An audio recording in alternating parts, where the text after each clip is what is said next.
Good morning. Happy Monday to you. Today is Monday I want to say it's the 30th of March. I actually could probably look. Well, anyway, Monday the somethingth of March, and I haven't even put my socks on yet today. But I just wanted to shoot this quick video. I was reading in Matthew 20 today, and there's an interesting story that happens, and I want to kind of tell the story not quite as biblical.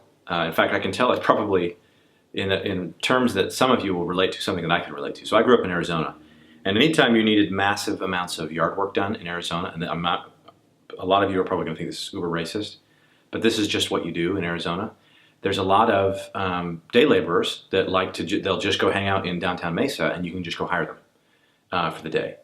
And so I'm going to use that kind of as the backdrop for retelling this story. So basically, this guy has a bunch of yard work that needs to be done. And he goes out and he talks, early in the morning, he finds this group of day laborers and says, "Hey, I'm going to pay you all $50 for the day if you come and help me in my yard." They're like, "Awesome, that sounds great." So he picks them up and he goes back, and then they start working, and then he goes back out because he needs more people. And he goes back out and he finds some more people. They're hanging out by a restaurant, brings them in. It's about noon by the time he brings them in, and then goes out again because he needs more people, and he finds some other people just hanging out by a grocery store. He brings them in, and then he gets to about 5 or 6, and there's still more work that needs to be done. And so he goes out and he just finds these other people, and they've just been hanging out all day. And he goes, why are you guys just hanging out?" He's like, "Well, no one's hired us."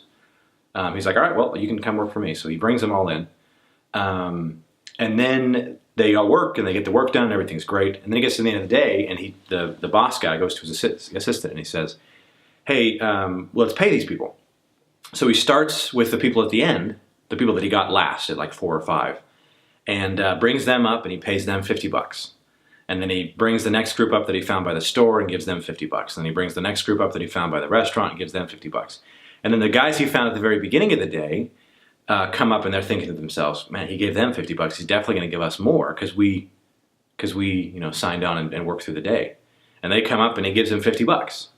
And they're like, "What the crap? Like, we worked all day. And these other guys, they only work like an hour, and they get the same as we do." And he goes, "Listen, I agreed with you at the very, very beginning of the day. I was going to pay you $50, and you were stoked about it.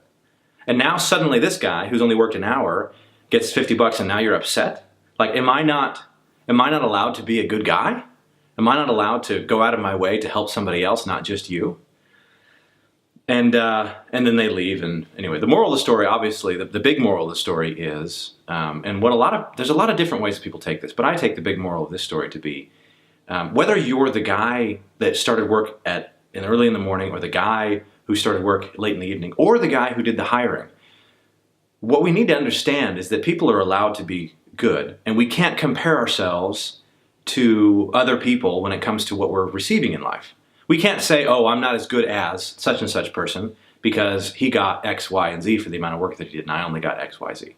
I put in more hours and I got less money, and he put in less hours and got more money." Or I work really hard for my marriage to work, and it seems like this guy doesn't work at all and his marriage is great. And pretty much in any different situation, that's kind of how it rolls out. And I think the takeaway, as I dance around with my socks here, the takeaway here is, no matter where you are, understand that it's good to be good. And the second half of that is that you can't compare yourself to other people, because you don't have a clue what's going on. You don't know why things are happening a certain way. You don't know the motives behind why people are acting certain ways, and you don't really have the full story.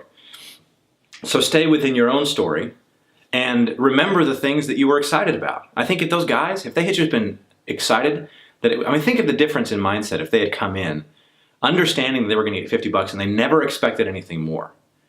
Instead of when they get their money being excited because they thought they were going to get more and then disappointed when they didn't, they would have been super stoked and totally respected the guy that hired them for giving everybody the same amount of money, right? But instead, in their selfish humanness and their pride, they had to go the route of being upset because something else happened. So I think just keep yourself within your story is kind of the moral of that lesson for today.